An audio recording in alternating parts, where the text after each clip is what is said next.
AI doesn't have to be evil to destroy humanity.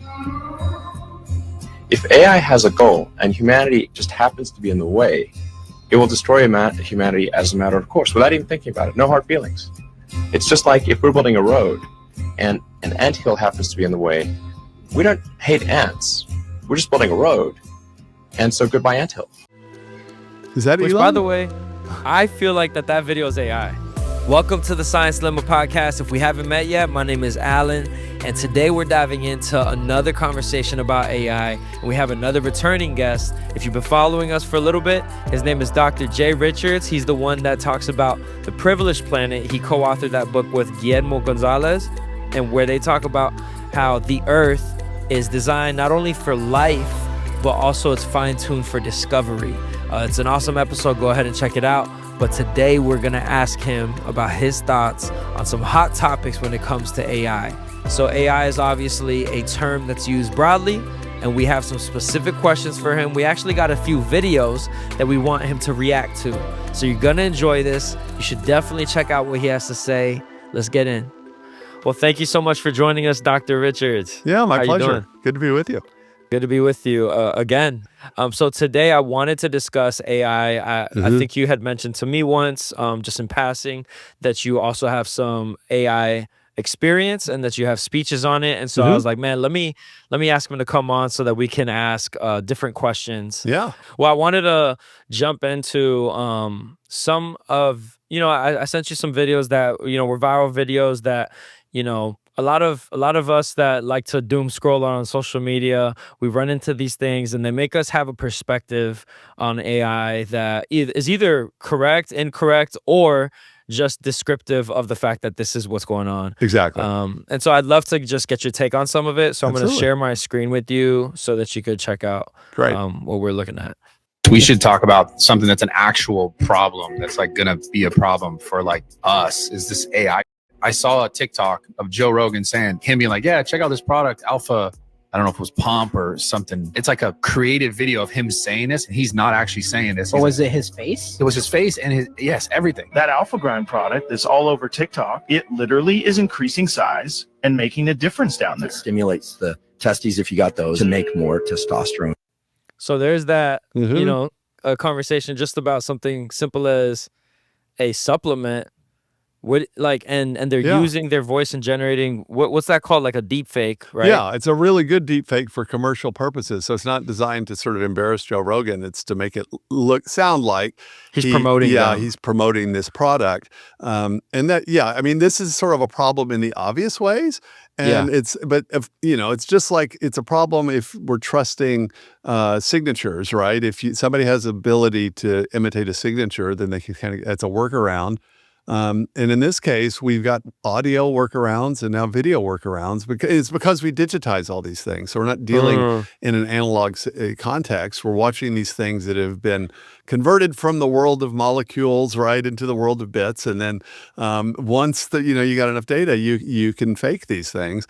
And so, of course, there'll be problems with that. I think what's going to also happen, this is already happening. I know just in my own case, I am raising the bar every single day on whether I think something is authentic or not, precisely because I know that these AIs are so good. Now, there's still a lot of them, now in the case of actually using Rogan, they're getting really, really plausible. But if it's one of these things that's entirely AI generated, it's, they still make kind of strange mistakes. The skin is way too soft. Yeah, the it's too movements shiny. aren't. Yeah. So you feel something. Right. But so what's going to happen is that people, I think, that use these things, some people fall for it, but most of us, we will just get really, really good at looking at the differences, or we will develop, right? We'll use automated filters. There will be, some app on your phone that is able to tell you, oh, yeah, this is 95% chance that this is AI generated.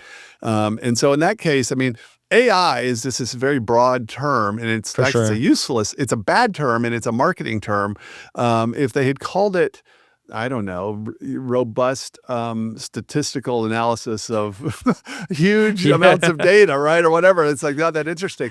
artificial intelligence, because in other words, intelligence is a thing that we think uniquely we have as humans, at least uniquely in this sort of on the earth, if we're not talking about God and angels and things like unique that. to creatures. Yeah, we're unique to creatures and organisms, and it's mainly us. Okay, certain animals have a type of intelligence, but it feels like this unique sort of domain of the human. And so then we build technologies that don't just tractors. They don't just do things that animals can do. They're things that we think only we can do. And that's what is sort of odd. But the truth of the matter is we have been using AI for decades. Every time you do a Google search, you're using a type of AI. It's just a technology that mimics some activity that we associate with intelligence. That's basically what it is. And now people are saying AI when they really mean these large language models. They mean these chatbots. It's again another type of AI, but that's AI is the genus. Those chatbots are a species of AI that are particularly impressive. Of course, the Deep Blue and machines that beat people at chess, that's a type of AI. The self-driving cars, it's all AI. It's all doing this. And so there's going to be some amazing things that are going to happen. And I do think we have reached that point. Somebody said, for the longest time, you're sort of wondering where are the flying cars that we were promised in the 21st century in the future? Suddenly we're actually in the future. We're in that moment where, oh my word, I can ask Grok or GPT-4 or wherever we are at the moment. Yeah. And it'll do stuff that I just thought only humans could do. And so if you don't understand kind of what's going on under the hood, it can be a little bit scary. And it makes the sort of AI hype, this claim that it's going to become conscious and it's going to, become this transcendent intelligence. It makes it a little more plausible than it was a few years ago. Yeah, we start thinking about like movies like iRobot and stuff like that. Absolutely. All the way from 2001: A Space Odyssey to iRobot and Terminator, right? I think that's the thing people really fear. Okay, we have handed over our nuclear weapons, right, to machines, and the first thing they do is kill us, Yeah. So the interesting one. So I want to go on to the next video. AI doesn't have to be evil to destroy humanity. If AI has a goal and humanity just happens to be in the way, it will destroy humanity as a matter of course, without even thinking about it. No hard feelings. It's just like if we're building a road and an anthill happens to be in the way, we don't hate ants. We're just building a road. And so goodbye anthill. Is that Which, Elon? by the way, I feel like that video is AI. Is that presumably Elon Musk? Yeah, it's supposed to be Elon, but I don't think that he's doing many videos looking into the camera talking about that.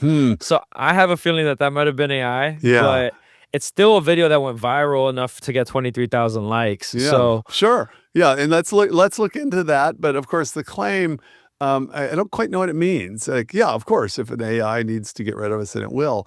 What does that mean right now? I mean, get rid of us. How's Grok going to get rid of me? I mean, what is is that coming to my house?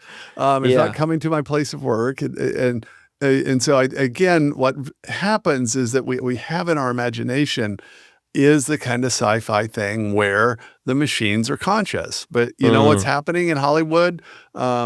They still use humans to play those humanoid robots. They don't use robots, right? Because it's not plausible. And so that it's like you constantly have to sort of check yourself. So have I wandered into the kind of literary imagination that's been created for us by science fiction?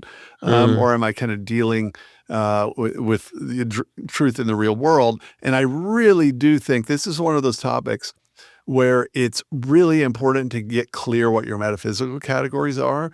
And if you don't do that, if you say, I'm just going to, be agnostic about these questions, you're going to fall for stuff.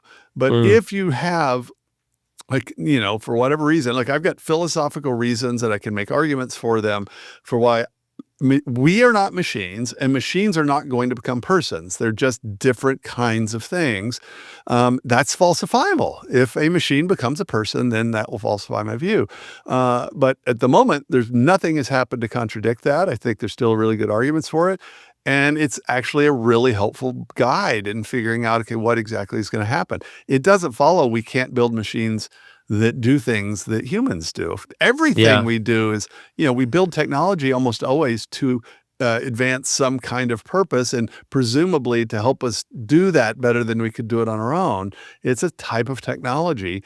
And even though it may seem mysterious and opaque and amazing, that's what we're still doing. We are still building technology that we have designed. We've now reached a stage where we've got coding, we've got massive amounts of network data, and all that data is stuff we have created, human agents have created, and now we've got chatbots that we design, right, to filter these things a certain way, and then it's trained on data that we created. So there is agency everywhere in this operation. And if you but if you forget that, it's like, wow, we're like 5 minutes from the machines waking up. So before we dive in, go ahead and follow us so that you never miss an episode. Also, we have an exclusive membership for the podcast. Basically, every week we'll send you a resource alongside each episode, and then there's other benefits as well. Plus, you're just supporting what we're doing. So if you'd like to do that, we have a link for you to click. Also, if you just want to get a taste of what that would look like to be a part of the membership, we have a free member packet download. That's also going to be in the description for you so that you could check it out. Well, speaking about the danger of AI, I want to talk or watch this one by, I think his name's Michio Kaku. Oh yeah. Okay. Okay. Yeah. He's just talking about, let's do this one. First of all, our robots today, believe it or not, our military robot have the intelligence of a cockroach, a retarded cockroach, a lobotomized, retarded, stupid cockroach. You put them in the forest and they get lost. They get lost. You put a cockroach in the forest, they find food, mates, shelter. They do perfectly well in the forest. But I can visualize a time in the future when our military robots have the intelligence of a mouse, and then maybe a rat, and then maybe a rabbit, and then maybe a dog or a cat. And by the end of the century, I think perhaps the intelligence of a monkey. At that point, I think they're potentially dangerous because they have a mind of their own. They realize that they're not human. Okay, so this is great because there is a logical and rhetorical slippage in what he's saying, right? And so we're talking about the intelligence of a cockroach. Now, okay, what does that mean exactly? Well, what he means, I don't know if cockroaches are conscious. I don't think they're self-conscious like us, right? So already we're dealing with a disanalogy. But they have a type of intelligence, and it's the type of intelligence that allows them to find food, get away from things that would like to kill them, and predators, and those sorts of things, right? And forage. And so that's sort of one of the features of any type of animal, which is going to include insects, is the ability to move around in three-dimensional space, right?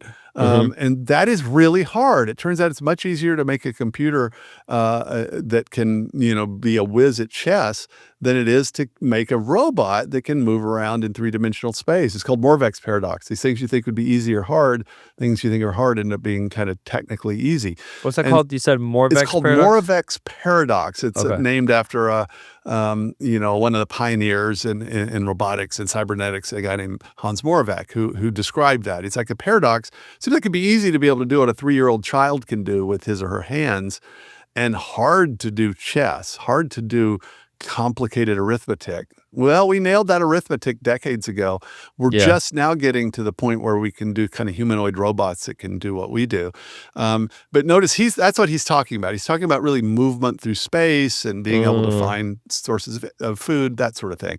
And then he sort of moves slowly to things that we think, okay, like a monkey, right? Or an ape that, I'm assuming they clearly have more intelligence than a cockroach. Maybe they have some self-awareness. They have emotions. They can learn a little sign language and this kind of thing. And then he says, and then eventually they will have the intelligence of humans. And then that's when things get scary, though he actually said it would start even with the monkeys, because then they will have a mind of their own. So you see what happened? You see what happened? He was using intelligence in an ambiguous way, and he slipped into agency and self-awareness. And that is the key feature of being an intelligent agent, is to have thoughts that are about things, to have self-awareness.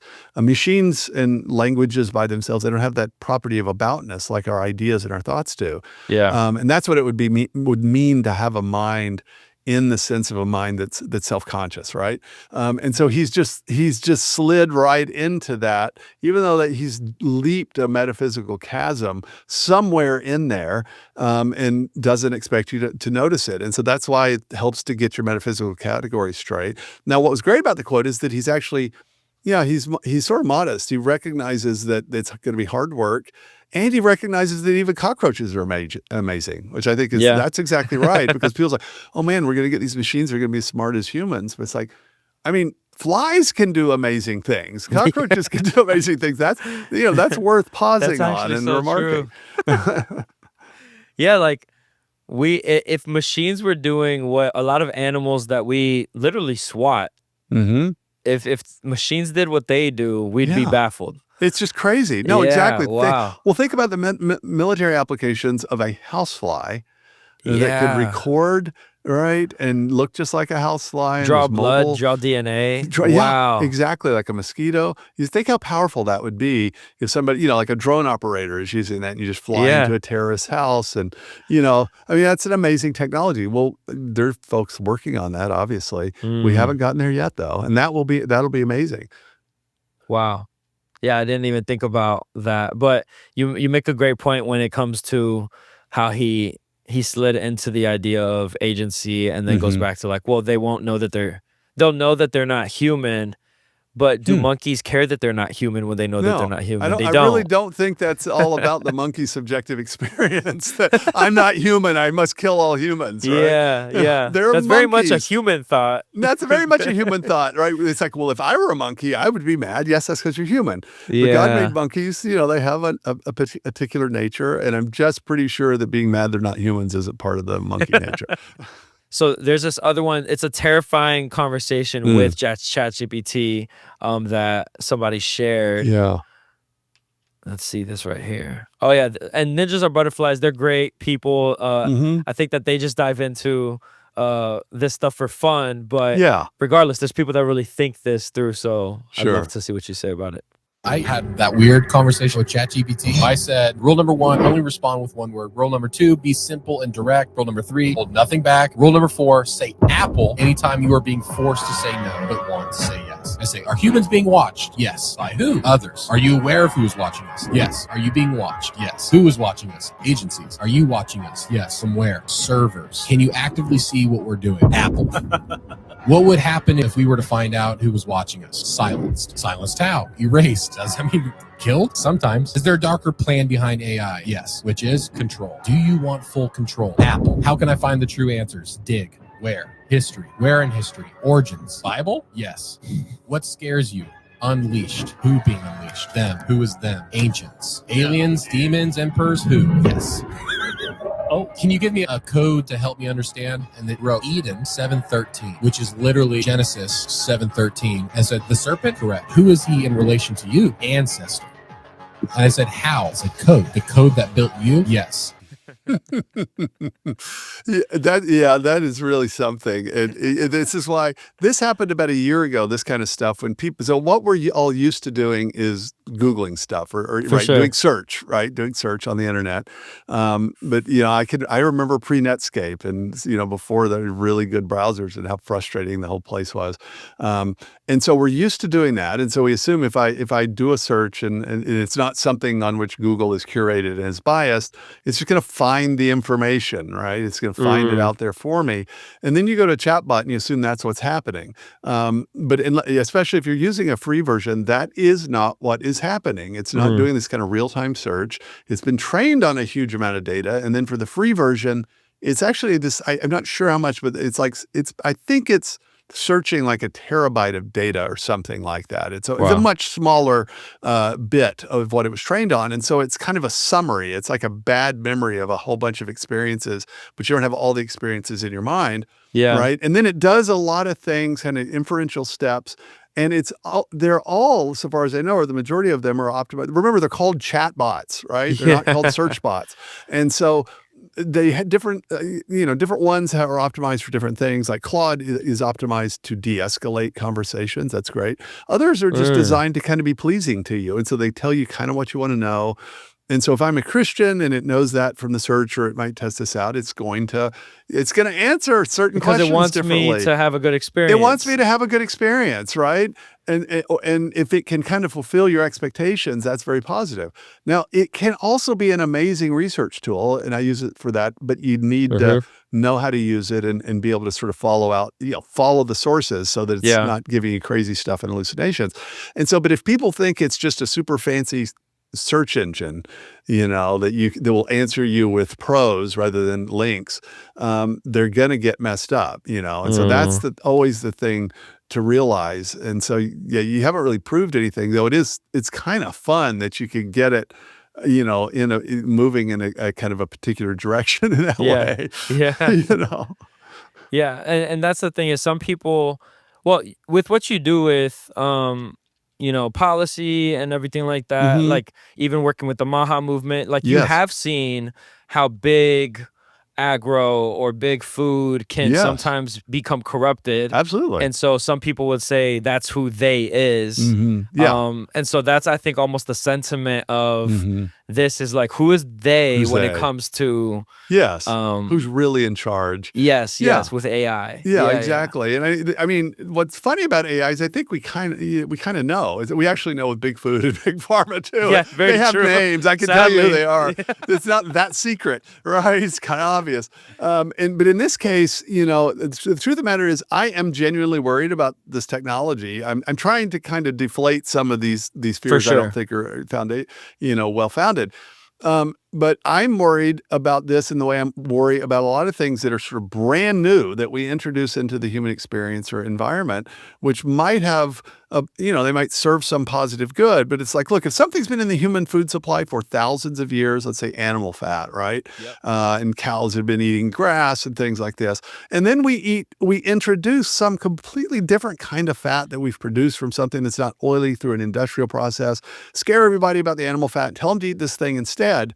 There's a discordance, right, between the kind of way we're designed for the natural environment and this new thing you've introduced that is brand new. That doesn't mean it's going to kill you, but my view is that, okay, we want to give the benefit of the doubt to the thing that's, been tested by history and really raise the criteria before we substitute that or use some brand new thing we've just invented and substitute it.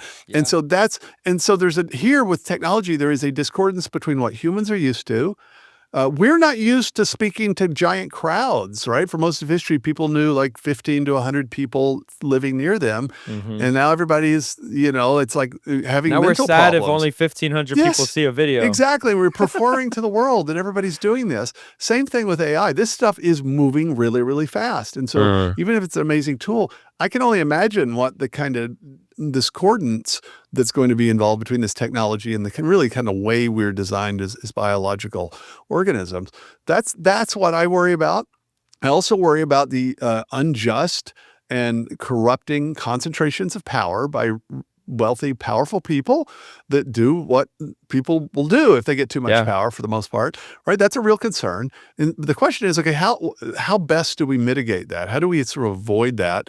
And probably the best thing to do is to have lots of different entities and organizations and people developing these things, so there's a genuine competition. And that is what we have right now with these chatbots, is different companies and firms and billionaires, building these things competitively. And so I think that's much better than if it was one. Absolutely. I shouldn't say much better. It's better in kind than if we had one global central power, sort of running it, and I have no doubt in my mind that intelligence agencies would like to control all this stuff, but it's moving too fast for almost anyone. And it's definitely moving probably too fast for regulatory purposes, because the regulatory process in Washington, D.C., it's inherently slow, and it should be slow, right? That's a part of our constitutional order. You want it to be thoughtful. Yeah, exactly. It's like if it's a bad idea, you wanted some time to test it. But if you said, okay, we're going to create a rule and the FCC is going to, have a rule for comment, you got 60 days to submit comments, and then going to go through this whole rulemaking process. Like 3 years from now, we have an AI rule. they're going to be dealing with some other technology 3 years from now, and Oh it's my almost goodness. certainly going to be Yeah. obsolete, and so that's the difficulty. And so they probably regulators, if there are things to be regulated, it's going to need to be something more general and abstract or moral, like, okay, we're going to make it a crime to do certain things. Like using someone's likeness Yes. for Yeah, exactly. an ad or Exactly. Yeah, and so yeah. that's a general thing that's grounded in a moral principle that we can and should legislate. Focus on that. Yeah, because my worry is that, and I can tell in DC, I just can tell lots of people, I'll say Gen Xers and boomers, I'm a Gen Xer, so I can speak about myself, when they're talking about AI or talking about chatbots and almost don't realize that, that's not the only thing that's Yeah, yeah. AI.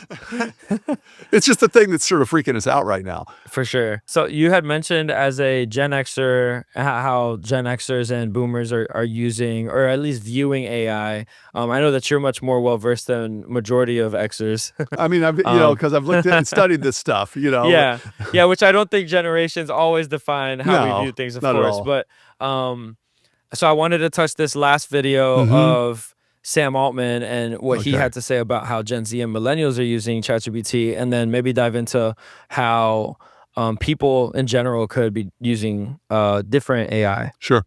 Maybe you talk to an average 20-year-old and watch how they use ChatGPT. And then you go talk to an average 35-year-old and how they use it or some other service. And the difference is unbelievable. It reminds me of when the smartphone came out and every kid was able to use it super well. And older people just took 3 years to figure out how to do basic stuff. And then, of course, people integrate. But this sort of generational divide on AI tools right now is crazy. And I think companies are just another symptom of that. That stuff I think is all cool and impressive. And there's this other thing where they don't really make life decisions without asking ChatGPT what they should do. Gross oversimplification. But older people use ChatGPT as a Google replacement. Maybe people in their 20s and 30s use it as a life advisor something. And then people in college use it as an operating system. Is that a problem? Well, it's definitely it's a problem, but this has actually been true for decades because technology changes so quickly. For most of human history, it was, of course, the elders that were smarter and wiser and were teaching children things. And, of course, that is true for a lot of things. But in terms of learning new technology, everybody knows that when you're young, there's a window of opportunity. You can learn each of us learns a language with the accent that's native to where we are, as long as we learn it, as a child. But if you learn a foreign language as an adult, you're almost always going to have an accent, right? And it's harder to learn.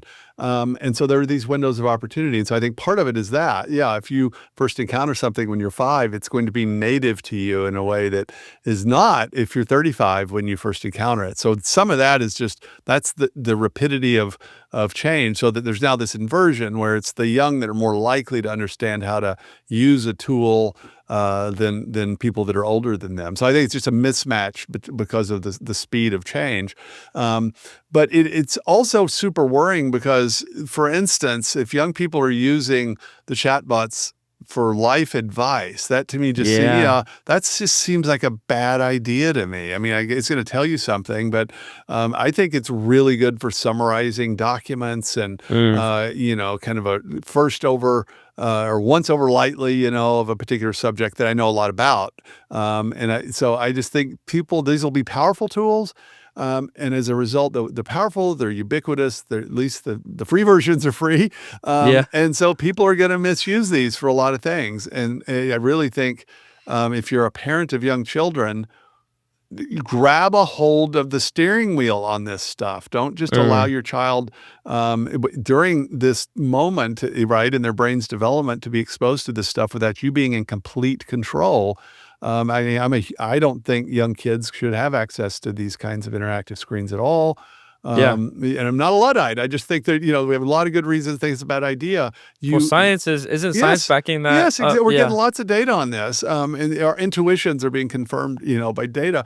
And so that's what really needs to happen. And so it's calling on, okay, now it's millennials and Gen Zers are the ones having the kids, right? Yeah. And I know I have family members, I've heard them talk that, they're like, no way are our children ever going to, have smartphones until they're 50, right? And they're the ones that, when you're young. And these days we have more options for our kids, right? That's right. There's watches, there's programmable phones that only call mom and dad. That's right. And so Yeah. you've got choices. You've got to own that. You use your agency and don't feel like, oh, my children are missing out. You're the Yeah. one that God has put in charge of those kids. If they're missing out, then you're just not having enough fun. Yeah, You got to take the family out. Find something else to do. Yeah. Yeah.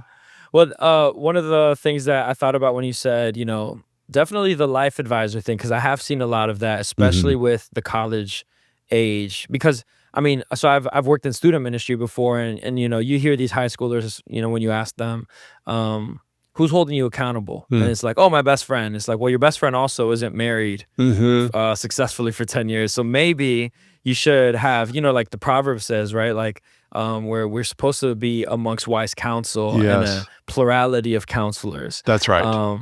And so I think that's one of the dangers with AI is, I can't lie, I've used it in the sense of, let me flesh out a thought, but you have to learn how to prompt in the sense of, that's right. That's a skill. You need to be self-aware, That's or, and say, hey, just so you know, these are ways that I think. I just would love to flesh out some options before I take these thoughts to humans that can speak into my life. Exactly. No, I think these are going to be amazing tools and really, productivity enhancers when properly used. That's a good the key point. thing. And it is going to, look, I was a college professor for years, and this is going to require change in the way we test kids. I think there's going to be a heck of a lot more real-time writing and, with either on a computer that's not connected to the internet or, by hand.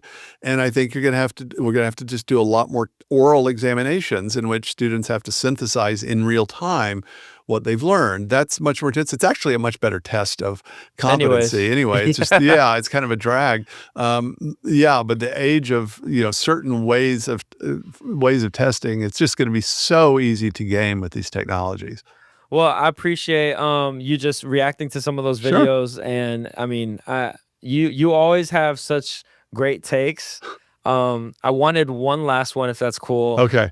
What do you see with AI and cryptocurrency, if it will ever be able to predict that type of the trajectory of certain investments? Oh, you mean so like if AI will ever be able to predict, the rising and the falling of the price better of than Nancy crypto? Pelosi? Yeah. Yeah. Of course we're using this, we're using technology now to do this. Yeah. But I do think, and I think at a certain level it will, maybe we'll get slightly better, but I think that they're complex systems, not in the simple sense that they're really complicated, right? The supply chain for an iPhone is really complicated, but it works. They're complex systems, though. And what that means is that you can't figure out the whole from studying the parts. You cannot understand a butterfly, since we keep talking about the butterfly effect, or a bumblebee or a human being, by studying chemistry. Right? Your body is made up of, I don't know, maybe $2 worth of chemicals or something. But you can know everything about that. You don't know a darn thing about biology or an organism or a person. And so that's what I think's happening in complex markets is it's intelligence. There's intelligence that's represented there, but it's lots and lots of actors, all of whom have free agency, at least some degree of free agency, right? And so I think the capacities for predicting are always going to be limited precisely because it's that kind of a complex system. It's a type of market. And as Hayek, I think, rightly pointed out, there are these kinds of extended orders of complexity that they don't submit to prediction in the way that a physical system that's mostly deterministic does.